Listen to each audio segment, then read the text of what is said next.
ஓம் சக்தி தாயே போற்றி. நீ நல்லது நினைத்தால் இந்த தாயின் ஆசிர்வாதத்தில் உனக்கு நல்லது மட்டுமே நடக்கும். என் அன்பு குழந்தையே, இந்த தாயானவள் உன்னை தேடி ஒரு நபரை வரவழைக்கப் போகின்றேன். அவர்கள் யார் என்றும் எதற்காக உன்னை தேடி வரப்போகின்றார்கள் என்றும் நீ தெரிந்து கொள்ள வேண்டும் அல்லவா? என் அன்பு பிள்ளையே, இந்த பதிவினை நீ முழுமையாக கேட்க வேண்டும். ஏனென்றால் இது உன்னுடைய வாழ்க்கையில் மிக முக்கியமான விஷயம். அதனால்தான் உன் அம்மா இந்த தேதியில் ஒரு நபரை உன்னை தேடி வரவழைக்கப் போகின்றேன். அதனால் இந்த விஷயத்தை நீ கவனமாக தெரிந்து கொள்ள வேண்டும் அல்லவா? என் செல்ல குழந்தையே, இந்த தாயானவள் சொல்வது எல்லாம் உன்னுடைய நன்மைக்காகத்தான். என் பிள்ளைகளுக்கு வாழ்க்கையில் நல்லதை நடத்தி கொடுக்க வேண்டியது இந்த அம்மாவினுடைய பொறுப்பாக இருக்கின்றது அல்லவா? அதற்காகத்தான் உன்னிடத்தில் நாள்தோறும் ஆறுதலை சொல்லிக் கொண்டிருக்கின்றேன். என் செல்ல குழந்தையே, இன்று உன் அம்மா சொல்கின்ற வாக்கினை நீ பொறுமையாகவும் முழுமையாகவும் கேட்க வேண்டும். எதற்காகவும் நீ அவசரப்படக்கூடாது. என் செல்லமே, இந்த வாக்கினை கேட்டு முடித்த பிறகே நீ ஒரு நல்ல முடிவினை எடுக்க வேண்டும். என் அன்பு குழந்தையே, சில நாட்களாகவே நீ தனிமையில் தத்தளித்து வருகின்றாய் அல்லவா? அதற்கு காரணம் என்னவென்றால், நீ நேசித்த உறவு உன்னிடத்தில் சரியாக பேசுவது இல்லை. உன்னுடைய உணர்வுகளையும் சரியாக புரிந்து கொள்ளவில்லை. அதே போல நீ நேசித்த உறவு உனக்கு துரோகங்களை செய்துவிட்டு தகாத உறவில் அங்கே ஆடாத ஆட்டம் எல்லாம் ஆடிக்கொண்டிருக்கின்றது. என் அன்பு குழந்தையே, நீயாகவே அவர்களிடத்தில் சென்று என்னை புரிந்து கொள்ளுங்கள். நான் என்ன சூழ்நிலையில் இருக்கின்றேன், உங்களை தவிர எனக்கு வேறு யாரும் இல்லையே. இதுவரையில் நீங்கள் என்ன தவறுகள் செய்திருந்தாலுமே அதையெல்லாம் நான் மன்னித்து விடுகின்றேன். மீண்டும் என்னோடு வந்து விடுங்கள். இனி எது நடந்தாலும் நான் பார்த்து கொள்கின்றேன் என்று அவர்களிடத்தில் மன்றாடி நீ கேட்டாய் அல்லவா? அப்பொழுதெல்லாம் அவர்கள் உன்னுடைய வார்த்தையை அலட்சியம் செய்துவிட்டு, இனி இந்த வாழ்க்கையில் உன்னை நான் துணையாக வெறுக்கின்றேன், என்னை நீ பார்க்க வேண்டாம், நான் உன்னிடத்தில் பேச விரும்பவில்லை என்று அவமானப்படுத்தி, அதுவும் வேறு ஒரு நபரின் பேச்சை கேட்டுக்கொண்டு உன்னுடைய மனதை சுக்குநூறாக உடைத்து விட்டார்கள் அல்லவா? என் அன்பு குழந்தையே, இப்படி உன்னை காயப்படுத்திவிட்டு அவர்கள் வாழ்க்கையில் சந்தோஷமாக வாழ்ந்துவிடலாம் என்று கனவு கோட்டை கட்டினார்கள். ஆனால் தான் எதை விதைக்கிறோமோ அதைத்தான் அறுவடை செய்ய முடியும் அல்லவா? அவர்கள் செய்த துரோகத்தையும் அவர்கள் பேசிய வார்த்தைகளையும் எல்லாம் கேட்டுக்கொண்டு பல நாட்கள் இரவுகள் எல்லாம் உண்ணாமலும் உறங்காமலும் நீ அழுது கொண்டே இருந்தாய் அல்லவா? இந்த அம்மா உனக்கு நான் அன்றே சொன்னேன், உன்னுடைய வாழ்க்கையை உனக்கு நிச்சயமாக நான் திருப்பி கொடுக்கின்றேன், நீ தைரியமாக இரு என்று நான் உன்னிடத்தில் சொன்னேன் அல்லவா?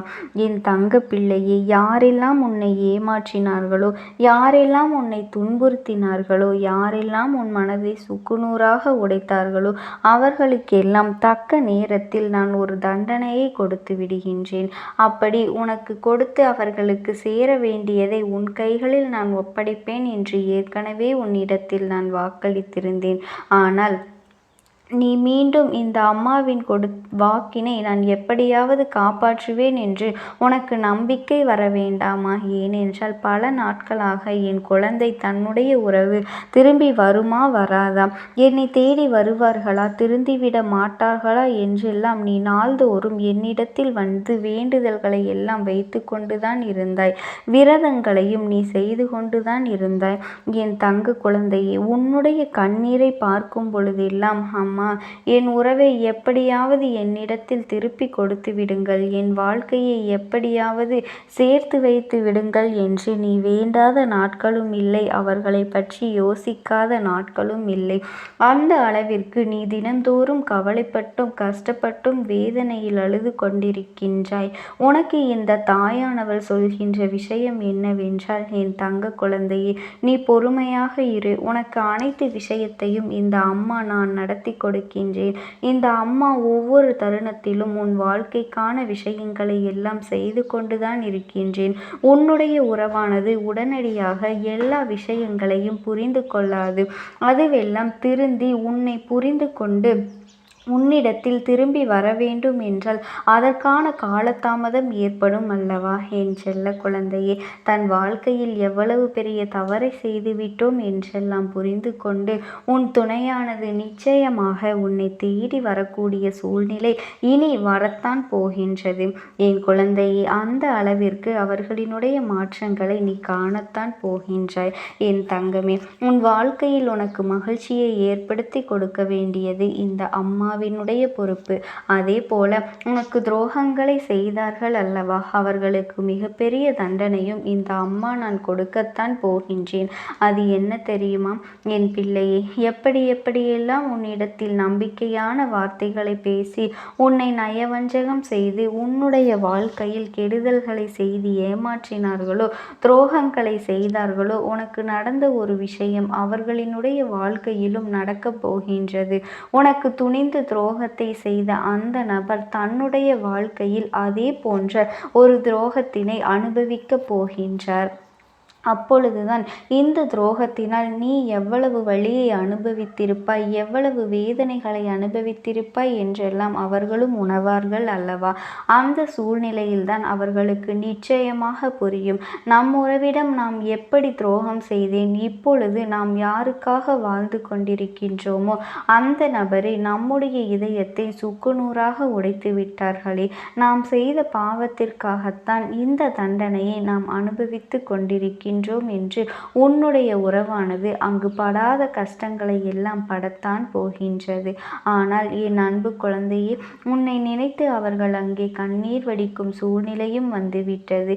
இப்போதுதான் உன்னுடைய அருமை என்ன, உன்னுடைய அன்பு என்னவென்று அவர்களுக்கு புரிய ஆரம்பித்திருக்கின்றது. என் செல்ல குழந்தையே, நீ மனதில் எத்தனை வலிகளை அனுபவித்தாயோ அதைவிட அதிகமான வலிகளை அவர்கள் இன்று உன் உறவானது அங்கே அனுபவிக்கப் போகின்றார்கள். எப்பேற்பட்ட ஒரு உண்மையான இதயத்தை உடைத்து தூக்கி எறிந்து விட்டோமோ என்று நினைத்து அந்த உறவானது அங்கே கதறி அழுது கொண்டிருக்கின்றது. அப்படிப்பட்ட ஒரு சூழ்நிலையில்தான் அவர்களினுடைய கனவில் நான் சென்று பேசினேன். அது என்ன தெரியுமா? என் அன்பு குழந்தைக்கு நீ வேண்டும் என்றே ஒரு காயத்தை ஏற்படுத்தி விட்டாய். இதை என் குழந்தை மன்னித்தாலும் நான் மன்னிக்கப் போவதாக இல்லை. நீ செய்த பாவங்களுக்காகத்தான் இத்தனை கஷ்டங்களையும் மன உளைச்சல்களையும் பட்டு கொண்டிருக்கின்றாய். உனக்கான பாவ விமோசனம் வேண்டும் என்றால் நிச்சயமாக நீ உன் துணையிடத்திலே மன்னிப்பு கேட்க வேண்டும். அவர்களினுடைய உண்மையான அன்பினை நீ புரிந்து கொண்டு அவர்களுக்காகவே நீ உன்னுடைய வாழ்க்கையை வாழ்வதாக இருந்தால் நிச்சயமாக இந்த தாயானவள் உன்னை நான் அவர்களோடு சேர்த்து வைப்பதற்கு அத்தனை காரியங்களையும் செய்வேன். நீ அவர்களிடத்தில் மன்னிப்பினை கேட்டு உன்னுடைய உண்மையான அன்பினையும் பாசத்தினையும் மட்டுமே அவர்களினிடத்தில் வெளிப்படுத்த வேண்டும். அப்படி நீ செய்வாயானால் என் அன்பு குழந்தைக்கு உன்னை ஏற்றுக்கொள்வதற்கு தயாராகத்தான் இருக்கின்றார்கள். தேவையில்லாத விஷயங்களை கற்பனை செய்து கொண்டு நீ அழுது கொண்டிருப்பதை விட உன்னுடைய உறவின் காலில் விழுந்து மன்னிப்பு கேட்டுவிட்டு நீ நல்லபடியாக வாழ வேண்டும். மீண்டும் ஒரு தவறினை நீ செய்வாயானால் நிச்சயமாக இந்த வாழ்க்கையில் உன்னுடைய துணை நன்றாக இருக்கும். ஆனால் உனக்கு ஒரு பொழுதும் மன நிம்மதி இருக்காது. இந்த தாயானவள் கடுமையான தண்டனைகளை கொடுத்து இந்த வாழ்க்கையில் நீ மீண்டும் யாரிடத்திலும் சிறு துளி அன்பினையும் இரக்கத்தையும் பெற முடியாதபடி நான் உன் வாழ்க்கையில் மிகப்பெரிய தண்டனையை கொடுத்து விடுவேன் என்று அவர்களினுடைய கனவில் மிரட்டியும் அறிவுரையையும் நான் கொடுத்து விட்டேன். அதனால்தான் நான் சொல்லக்கூடிய தேதியில் ஒரு உறவானது உன்னை தேடி வரப்போகின்றது என்று உன்னிடத்தில் நான் சொல்கின்றேன். அது மட்டுமல்லாமல் உன் தாயானவள் அவர்களை திருத்தியே உருவாக்கத்தான் கொண்டு வந்திருக்கின்றேன், கொண்டு வந்து சேர்க்கப் போகின்றேன். என் பிள்ளைக்கு இனி சந்தோஷம்தானே என் அன்பு குழந்தையே? உனக்கு சந்தோஷம் என்றால் ஆம் அம்மாவே என்று என்னிடத்தில் நீ தெரிவித்தாலே போதும். என் அன்பு குழந்தையே, இதுவரை நீ போதும் போதும் என்கின்ற அளவிற்கெல்லாம் துன்பங்களையும் துரோகங்களையும் கஷ்டங்களையும் எல்லாம் நீ அனுபவித்து வந்துவிட்டாய். இனி உன் வாழ்க்கையில் மீதம் இருக்கின்ற நாட்களையாவது நீ மகிழ்ச்சியோடு வாழ வேண்டும். இந்த நிலையெல்லாம் நிச்சயமாக உனக்கு ஒரு நாள் மாறத்தான் போகின்றது. இதுவரை நீ ஏமாந்து நின்றதெல்லாம் போதும். இனி உனக்கான வாழ்க்கை உன்னை தேடி வரும் பொழுது உனக்கு விருப்பம் இருக்கும்படி அவர்கள் நடந்து கொள்வார்கள் என்றால் நிச்சயமாக உன் மனதிற்கு சரி என்று பட்டால் நீ அவர்களை ஏற்றுக்கொள்ளலாம். இதில் உன் தாயானவள் ஒரு நல்ல முடிவை எடுக்கப் வேண்டும் என்று நான் உன்னிடத்திலே விட்டுவிடுகின்றேன். என் அன்பு குழந்தையே, அது என்னவாக இருந்தாலும் இந்த தாயானவளினுடைய அன்பும் ஆசீர்வாதங்களும் என்றென்றைக்குமே உனக்கு முழுமையாக கிடைத்து கொண்டேதான் இருக்கும். ஓம் சக்தி. ஓம் ஆதிபரா சக்தி. என் அன்பு குழந்தையே, உனக்கான நல்ல விஷயங்களை செய்து கொடுப்பதற்காகவே உன் தாயானவள் இன்று உன்னை தேடி வந்திருக்கின்றேன். என் தங்க குழந்தையே, உனக்கு எதிரிகள் இருக்கின்றார்கள் என்பது கூட புரியாமல் நீ இதுவரை நின்று கொண்டிருக்கின்றாய். இவர்கள் வாழ்க்கையில் நாம் என்ன செய்து விட்டோம் என்று நமக்கு எதிராக நிற்கின்றார்கள் என்று நீ குழம்பி நிற்கின்றாய். என் தங்கமே, இது போன்ற சூழ்நிலையில் உனக்கு சில நேரங்களில் இந்த வாழ்க்கையின் மீதே வெறுப்பு வந்து விடுகின்றது. நாம் முன்னேறுவதற்கு என்ன செய்தாலும் இவர்கள் தடுத்து நிறுத்துகின்றார்களே. நாம் எந்த ஒரு விஷயத்தை செய்ய தொடங்கினாலும் அங்கு நம் பெயரை வேண்டும் என்றே கெடுக்கின்றார்களே. அப்படி அவர்களுக்கு என்னதான் வேண்டும்? இவர்களை கடந்து என்னால் வாழவே முடியாதா? என் அம்மா, இந்த எதிரி இல்லாத வாழ்க்கையை எனக்கு தாருங்கள் என்று என்னிடத்திலே நீ கேட்கின்றாய் அல்லவா? என் தங்க பிள்ளையே, உன்னுடைய வாழ்க்கையில் நடக்கின்ற ஒவ்வொரு விஷயங்களும் உன் மனதை மிகப்பெரிய அளவில் காயப்படுத்துகின்றது. எதுவுமே உனக்கு எதிராகத்தான் இருக்கின்றதே தவிர உனக்கு சாதகமாக எதுவுமே நடப்பது இல்லை. என் தங்க குழந்தையே, இதுவெல்லாம் உன் கண்களுக்கு தெரிந்த எதிரிகளிடத்தில்தான் இத்தனை பிரச்சனைகளும் இருக்கின்றது என்று நீ நினைத்து கொண்டிருக்கின்றாய். அம்மா உன்னுடைய கண்ணுக்கு தெரியாத ஒரு எதிரியை அடையாளம் காட்டுவதற்காகத்தான் இங்கே வந்திருக்கின்றேன். இதையும் நீ தெரிந்து கொண்டால் உன்னுடைய மனது இன்னும் வேதனைப்படும் அல்லவா? இந்த வாழ்க்கையின் மீது உனக்கு இன்னும் வெறுப்பு அதிகமாகிவிடும் அல்லவா?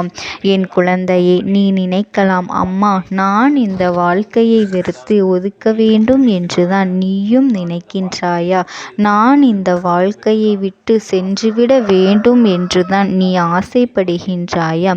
எதற்காக இப்படி என் தலையில் குண்டை தூக்கி போடுகின்றீர்கள்? எனக்கு கூடிய விரைவில் விடுதலையை தாருங்கள், எனக்கு நிம்மதியை கொடுங்கள் என்று நீ என்னிடத்திலே கேட்டாய் அல்லவா? என் அன்பு தங்கமே, இந்த அம்மா முழுவதுமாக சொல்லி முடிக்கும் முன்பே நீயாக எதையுமே தவறான கருத்தில் புரிந்து கொள்ளக்கூடாது. அம்மா எந்த ஒரு விஷயத்திலும் காரணம் இல்லாமல் உன்னிடத்தில் வந்து சொல்ல மாட்டேன். இது நீ நன்கு அறிந்த விஷயம் அல்லவா?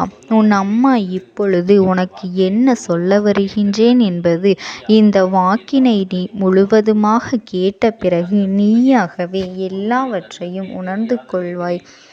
என் பிள்ளையே, உன்னுடைய கண்ணுக்கே தெரியாத ஒரு எதிரி ஒருவர் இருக்கின்றார் என்றால் அவர்களை பற்றி நீ எப்படி சிந்திக்க முடியும்? அவர்கள் உன்னை பற்றி செய்கின்ற ஒவ்வொரு விஷயங்களையும் எப்படி உன்னால் உணர முடியும்? அவர்கள் உனக்கு கொடுக்கின்ற கஷ்டங்களை எல்லாம் உன்னால் எப்படி அறிந்து கொள்ள முடியும்? யார் என்று தெரியாமலேயே உனக்கு பிரச்சனைகளை கொடுக்கும் பொழுது சில நேரங்களில் நீ புலம்பி தவிக்கின்றாய் அல்லவா? நமக்கு சம்பந்தமே இல்லாத பிரச்சனையே நமக்கு அதிகமான வேதனையை கொடுக்கின்றதே என்று நீ குழம்பி நிற்கின்றாய் அல்லவா? நம்முடைய வாழ்க்கையில் நாம் எப்படிப்பட்ட சூழ்நிலையில் இப்பொழுது இருக்கின்றோம், இதிலிருந்து எப்படி தப்பிப்பது என்று நீ என்றாவது உணர்ந்திருக்கின்றாயா? உனக்கும் ஒரு பிரச்சனைக்கும் சம்பந்தமே இருக்காது. நீ எந்த ஒரு வார்த்தையையும் அங்கே சொல்லியிருக்க மாட்டாய். ஆனால் அந்த பிரச்சனை மிகப்பெரிய பிரச்சனையாக உருவெடுத்து விஸ்வரூபமாக மாறி அங்கே உன்னை பற்றிதான் ஓடிக்கொண்டிருக்கும். கடைசியில் யார் இப்படிப்பட்ட பிரச்சனையை உருவாக்கியது என்று கேட்டால் உன்னுடைய பெயரைத்தான் எல்லோரும் சொல்லிக்கொண்டு இருப்பார்கள். அப்பொழுது உன்னுடைய நிலை என்னவாக இருக்கும் என்று நீ சிந்தித்துப் பார். இது போன்ற விஷயங்கள் எல்லாம் உன் வாழ்க்கையில் நடந்து கொண்டிருக்கின்றது அல்லவா? நீயும் எத்தனையோ முறை இது போன்ற பிரச்சனைகளில் இருந்து எல்லாம் வெளிவருவதற்கு எந்த ஒரு தவறும் செய்யவில்லை. நான் உன்னோடு என் வேலை உண்டு நான் உண்டு என்றுதானே இருக்கின்றேன். யாரோ என்னை இது போன்ற பிரச்சனைகளில் இருந்து எல்லாம் இழுத்து விடுகின்றார்கள். நான் எந்த தவறும் செய்யவில்லை என்றும் நீ எத்தனையோ தடவை எல்லாம் சொல்லி இருக்கின்றாய். அதையெல்லாம் யாராவது செவி கொடுத்து கேட்டார்களா என்றால் நிச்சயமாக இல்லை. உன் வாழ்க்கையில் இது போன்ற சூழ்நிலைகள் வந்தது அல்லவா? உன் கண்ணுக்கு தெரியாத எதிரி, உனக்கே தெரியாத எதிரி செய்த சூழ்ச்சியின் விளைவுதான் உனக்கு இப்படிப்பட்ட பிரச்சனைகளையெல்லாம் வந்து கொண்டிருக்கின்றது என்பதனை நீ தெரிந்து கொண்டாயாம். அம்மா எதற்காக கண்ணுக்கு தெரியாத எதிரியை பற்றி நம்மிடத்தில் பேச வந்திருக்கின்றாள் என்று இப்பொழுது நீ புரிந்து கொண்டிருப்பாய் அல்லவா? என் தங்கமே, இன்னும் நிறைய பேர் இருக்கின்றார்கள். உன்னையும் உன்னுடைய நடவடிக்கைகளையும் எந்நேரமும் கவனித்து கொண்டே இருக்கின்றார்கள். நீ என்ன செய்கின்றாய், எங்கு செல்கின்றாய், எப்படியெல்லாம் செல்கின்றாய், இருக்கின்றாய், யாரிடத்தில் பேசுகின்றாய் என்று உன்னை பற்றியே அவர்கள் சிந்தித்து கொண்டும் உன்னை கண்காணித்து கொண்டும் இருக்கின்றார்கள். உன்னுடைய நடவடிக்கைகள் ஒவ்வொன்றையும் நோட்டமிட்டு கொண்டே செல்கின்றார்கள். அவர்களுடைய வேலை முழுவதுமே உன்னை சுற்றி வருவதும் உன்னுடைய நடவடிக்கைகள் என்னவென்பதும் உன் வாழ்க்கையில் எப்படியாவது நீ முன்னேற்றத்தை கண்டு விடுவாயோ, எதையாவது சாதித்து விடுவாயோ என்று உன்னை பற்றியே அவர்கள் சுற்றி சுற்றி நோட்டமிட்டு கொண்டிருக்கின்றார்கள். ஒரு சிறிய இடைவெளி கொடுத்தால் கூட எங்கே நீ முன்னேறி விடுவாயோ என்று உன்னுடைய ஒவ்வொரு அசைவுகளையும் கண்காணித்து கொண்டுதான் இருக்கின்றார்கள்.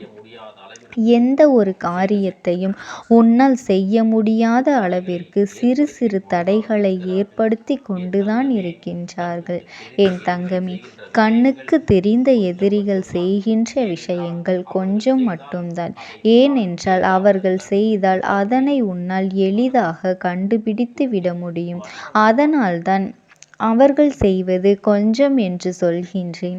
என் தங்கமே, அவர்களுடைய புத்தியானது மிகவும் சிறிய புத்தி. மற்றவர்கள் வாழ்க்கையில் நடக்கின்ற விஷயங்களை எல்லாம் நோட்டமிடுவதும் மற்றவர்கள் எண்ணங்களை தெரிந்து கொள்வதும் ஒருவரிடம் கேட்டு இன்னொருவரிடத்தில் சொல்லுவதும் என்று மிக மட்டமாகத்தான் இருக்கின்றது. அவருக்கு வேறு எங்கும் கவனம் இல்லை. யாராவது ஒருவர் ஏதோ ஒரு பிரச்சனைக்காக சண்டையிட வேண்டும். அதனை பார்த்து இவர்கள் ஆனந்தப்பட வேண்டும்.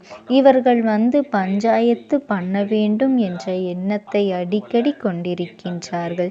அது மட்டுமல்ல என் தங்கமே, இவர்கள் உன்னிடத்தில் வந்து பேசும் பொழுதெல்லாம் வெளிப்படையாகவும் சொல்லிவிடுவார். அவர்கள் குடும்பத்தில் அப்படி என்ன நடந்தது என்று நான் சென்றுதான் இதை இப்படி தீர்த்து வைத்தேன். நான் இல்லை என்றால் இதுவெல்லாம் இவர்களுக்கு நடந்திருக்காது. இவர்கள் உயிரோடு இருந்திருக்க மாட்டார்கள் என்று என்னவெல்லாம் கதை சொல்ல முடியுமோ அதையெல்லாம் சொல்லிக் கொண்டிருப்பார்கள். என் அன்பு பிள்ளையே, இப்படிப்பட்ட குணங்களை கொண்ட மனிதர்கள் உன் வாழ்க்கையில் யார் இருக்கின்றார்கள் என்று ஒருமுறை நீ சிந்தித்து பார்த்தால் அது யார் என்று நிச்சயமாக உனக்கு புலப்பட்டுவிடும். இப்படிப்பட்ட மனிதர்கள் எல்லாம் உன் வாழ்க்கையில் இருக்கத்தான் செய்கின்றார்கள். அவர்கள் மறைமுகமாகவும் நேரடியாகவும் உனக்கு பல பிரச்சனைகளை தரத்தான் செய்வார்கள். ஆனால் இவர்களை எல்லாம் உன் வாழ்க்கையில் நீ எப்பொழுதும் விலக்கி வைக்க வேண்டும்.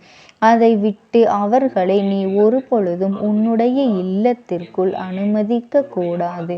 உன்னுடைய மனதிற்குள் இருக்கின்ற எண்ணங்கள் என்னவாக இருக்கும் என்பதை இந்த அம்மாவினால் உணர முடிகின்றது. அதனால் என் தங்க குழந்தையே, இது போன்ற மனிதர்களிடத்திலிருந்து நீ எப்பொழுதுமே கவனமாக இருக்கத்தான் வேண்டும். என் அன்பு குழந்தைக்கு இந்த தாயானவளினுடைய அன்பும் ஆசீர்வாதங்களும் என்றென்றைக்குமே முழுமையாக கிடைத்து கொண்டேதான் இருக்கும். ஓம் சக்தி. ஓம் ஆதிபரா சக்தி.